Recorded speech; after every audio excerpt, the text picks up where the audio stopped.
Since you can't buy it, make it yourself. Lack of modern machinery. Pakistani masters with hard-working hands. Start with the splicing of steel plates. After 991 processes, created a 50,000-liter tanker truck. I saw a truck that was not overloaded. Brought a truckload of steel plates to the 8th, unloaded directly next to the full board machine. This is the main raw material for making oil tanks. Then a master with a tape measure and chalk. Sitting quietly on the steel plate, the mark plate is still wondering what this mark is for.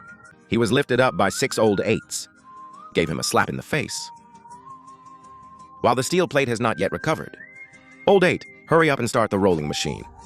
With the simultaneous operation of the 2 masters, the steel plate finally understands the function of the mark. Rolled up and confident, he can only be pushed aside, waiting for the next arrangement, until 20 steel plates stand in 2 rows. This clever optician just took the saw blade to mark, to ensure that each steel plate can be aligned neatly. As for why use a saw blade instead of a tape measure, I don't know. Then the welder came out. Adjust the position of the steel plate according to the marks just made. Spot welding first. Get all the steel plate brothers in place. The next step is to perform full welding. It's really dark to weld the 8th master. Then the 8th shouted all the brothers. Although their workshop does not have a crane, but the brothers pull together or put this huge U. The groove is turned over. The welder also quickly welded 2 pillars, so that the other brothers go back to your station and continue to work. So the obvious thing to do is just to weld them together. It's not an easy adjustment for this big guy. But the solutions are more difficult than the solutions. The eyes are welded with 2 hairy spots. Then use the gourd to pull. Look at this big guy. Just move it little by little. In the end, it is also a tight fit. Right? Then the optician smashed the iron plate. It is estimated that few people will know his purpose. Right? And then we start welding. From time to time, I have to hammer the steel plate. It's not about beating the steel plate. Just let him release the stress. Increase durability. In fact, while welding this tank body, other masters are also preparing irrigation at both ends, and the wave board in the middle.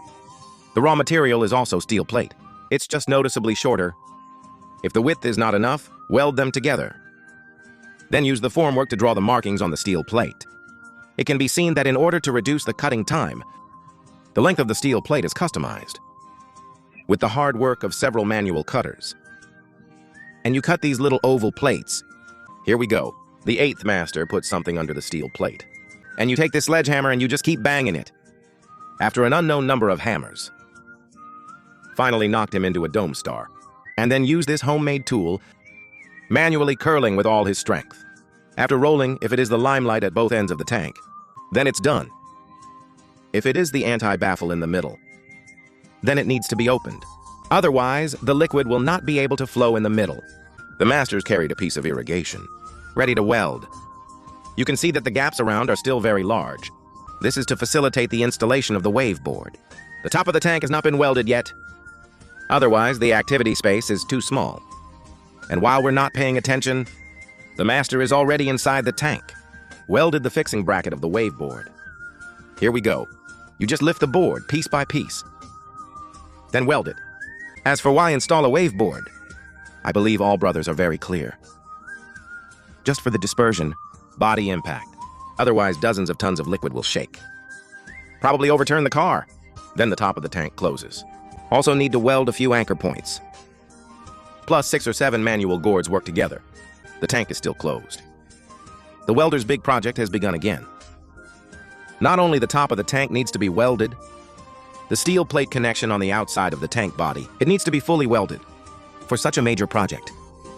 Welder. It is also useless to use 18 things one by one. Welded side. The 8th child gathered all the brothers to work hard together. Turned the tank upside down. Side welding work without leaving any dead ends. So far, a tank is made. To put the tank in frame, strongly linked together. The masters first strengthened the treatment at the bottom of the tank. Cut out the support frame to fit the arc of the tank, and then flawlessly welded to the tank. At the same time, the oil outlet at the bottom should be made out. Then the channel steel is welded to the tank. A large number of semi-trailers, also on both sides of the tank. Increased root support. Make the fuel tanker more durable. After the bottom of the oil tank is processed, it is time for the brothers to gather again. After a few shakes to accumulate strength, the tank was turned over again. Suddenly, a forklift truck appeared in the workshop. Original. The next step is to make the chassis and bridge of the semi-trailer. At this point, the manpower can't lift the oil tank. I can only call the forklift, but this forklift only came out for 5 minutes. The masters move fast. After supporting the oil tank, forklift can only say goodbye. Then the all-powerful masters, another unstable one, continues to work. You see some installation legs. Yes, welding side circumference toolbox. Some masters are caving and welding the hoardings, then cut out a few manholes for subsequent maintenance. Of course, the valve of the oil outlet also needs to be installed. There is also a ladder on the tail of the can. Finally, the main event of the semi-trailer, due to the majority of the tank's weight, are borne by the frame. Durability is a must. The thick channel steel used a lot.